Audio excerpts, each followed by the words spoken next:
Olá, quarto ano. Então, vamos fazer a nossa revisão de história, vamos relembrar nossos conteúdos, tirarmos as dúvidas, para que possamos terminar nosso ano com chave de ouro, a nossa festa de Natal. Vamos encontrar vocês lá, tá bom? Então, nós vamos começar falando da página 254, que é um dos temas da nossa prova, um período de repressão. Repressão é quando você não é uma forma de governar sem que o povo tenha liberdade de expressão, sem que o povo seja ouvido. Então, a partir de 1964, a história da imprensa, você está falando da imprensa brasileira, vocês lembram, né?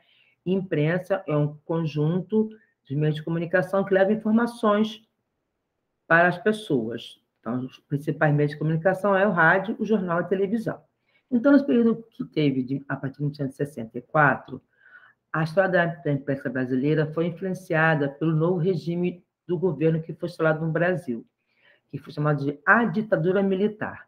Nesse período, nesse ano, por meio de um golpe, o presidente João Goulart foi afastado do poder e os militares tomaram, então, passaram a governar o país. Então, instalou-se uma ditadura no regime militar. O que é ditadura? É um governo imposto que tinha características autoritárias e repressivas. Assim que as pessoas que eram contra o governo eram perseguidos e impedidos de falar, de expressar suas opiniões.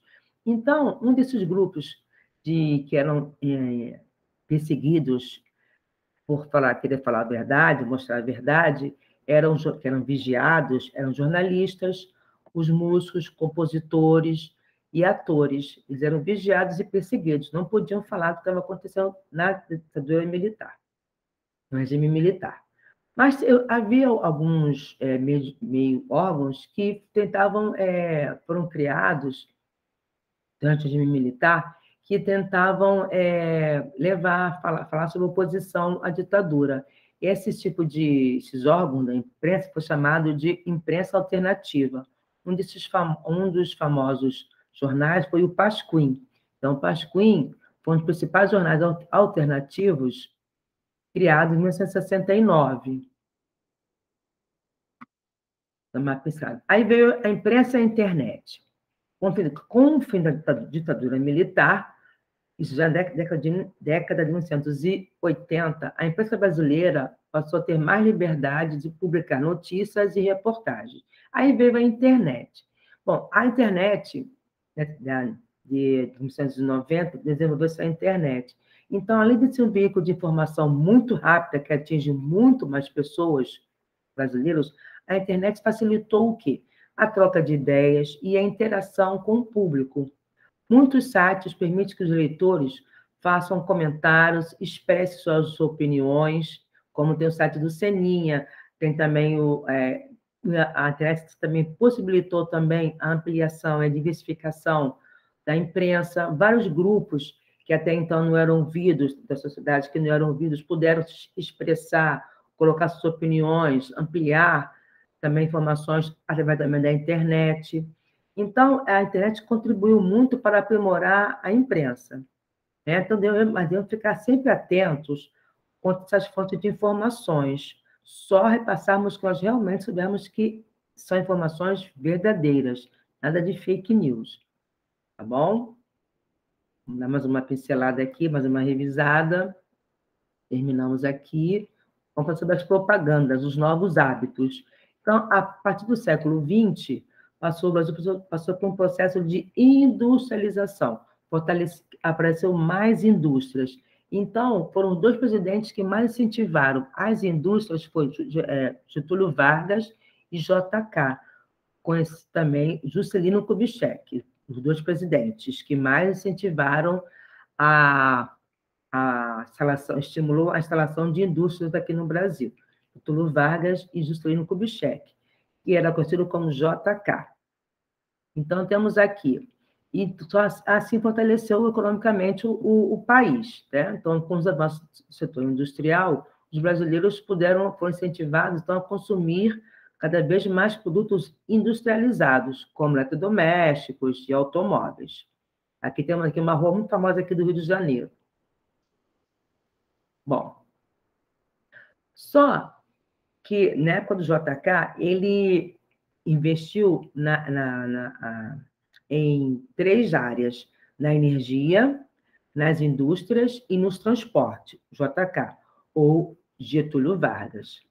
Tá? Ele favoreceu essas 3 áreas enquanto presidente: a energia, a indústria e os transportes. As propagandas no Brasil tinham como objetivo convencer, qualquer propaganda, né? Convencer as pessoas de comprar determinado produto. E que comprando aquele produto, você vai ficar, tudo vai dar certo, vai viver uma vida feliz. Esse é o objetivo da propaganda, né? É exagerar, né? Muito colorido, muitas pessoas se divertindo, para passar uma ideia de bem-estar. Esse motivo da propaganda. Incentivando ao consumo, lógico. Mas nem todos podiam comprar esses produtos, né? Como até hoje. Muitas pessoas não têm onde morar, não têm meio de transporte. Então, nem todos puderam comprar esses eletrodomésticos e automóveis já naquela época, por exemplo. Bom, e o Brasil passou também uma ideia, na época da ditadura militar, que as pessoas incentivadas à ditadura não tinham liberdade de expressão, e muitos foram perseguidos e torturados, já falando sobre isso, né? Então, várias frases eram colocadas para passar uma ideia de bem-estar aqui no Brasil naquela época. Uma dessas frases eram essa: e o futuro chegou. Até 1964, o Brasil era apenas o país do futuro. E então o futuro chegou, dando a ideia do botão fechado, né? E aqui a rosa abrindo, que é o futuro que está chegando. Cadê essa propaganda que a ditadura passava para as pessoas? Aqui é o consumo, né, duas propagandas antigas, né, da pasta de dente de um perfume.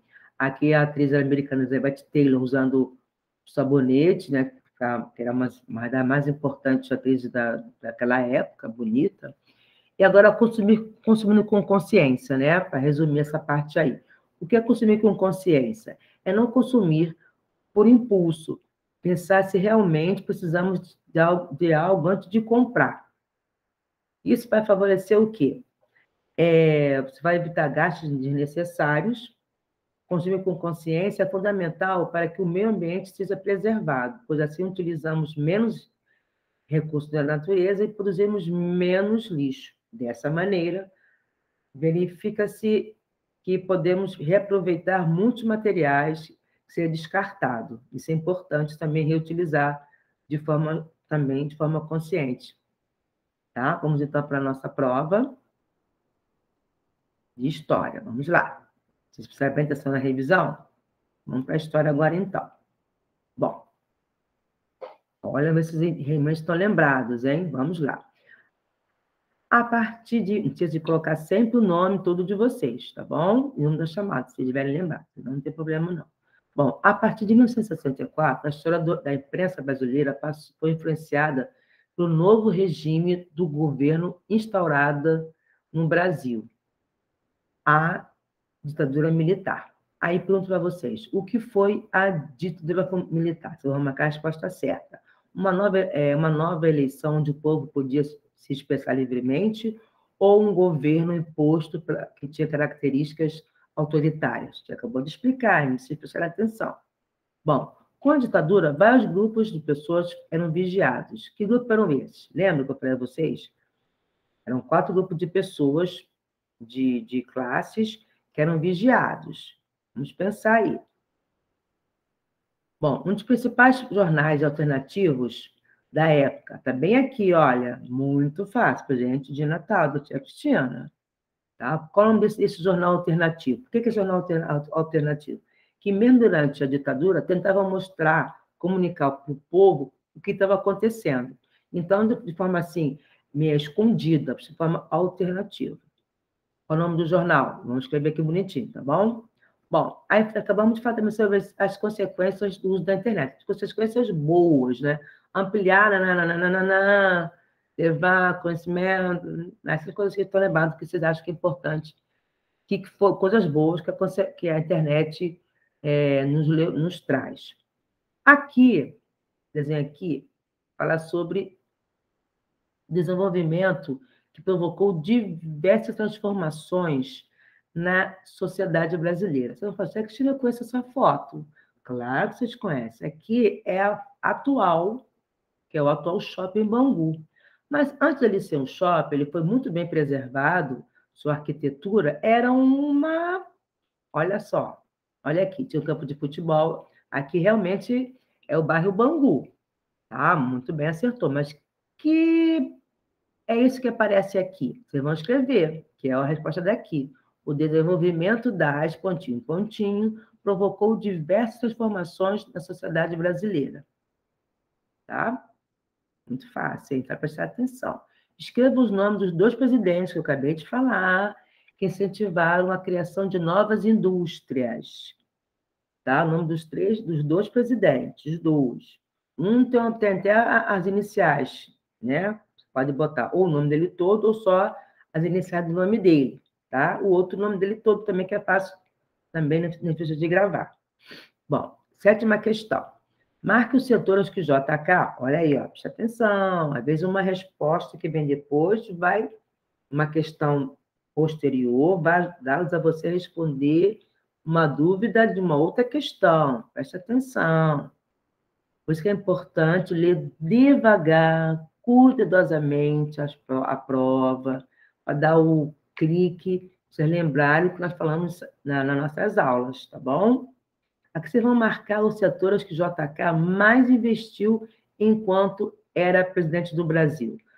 Agricultura e mineração, energia, transporte e indústria ou pecuária e mineração? Bom, vamos lá, a 8ª questão. Marcar V para frases verdadeiras e S para as frases falsas. Na década de 1950, o processo de industrialização se intensificou no Brasil. 1950. As propagandas vinculadas nos meios de comunicação não têm contribuído para transformar os hábitos de consumo brasileiro? Será que as propagandas que aparecem nos meios de comunicação não contribuem para que se consuma mais?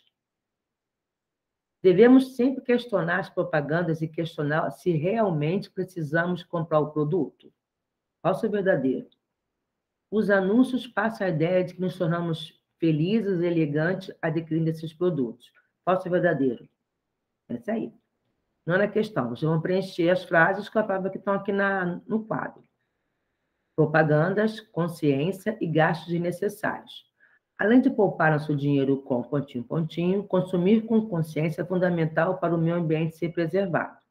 Devemos sempre questionar as pontinho, pontinho e avaliar as nossas reais necessidades. Comprar somente de acordo com a necessidade é uma das maneiras de consumirmos com pontinho, pontinho. Bom, aí temos um trecho aqui, de Juscelino Kubitschek. Aí está falando, abre aspas, a indústria automobilística será amparada pelo meu governo, que procurará atrair novos empreendimentos. Pergunto para vocês, sobre qual tipo de indústria a manchete acima se refere? É só ler aqui, interpretação de texto, e responder aqui. Muito fácil. Ok, meus amores? Releiam novamente. Voltem ao inicial da questão, façam com cuidado, façam mais uma olhadinha no nosso módulo, tá bom? E tenham uma ótima prova. Beijo para vocês, tá bom? Tchau, tchau.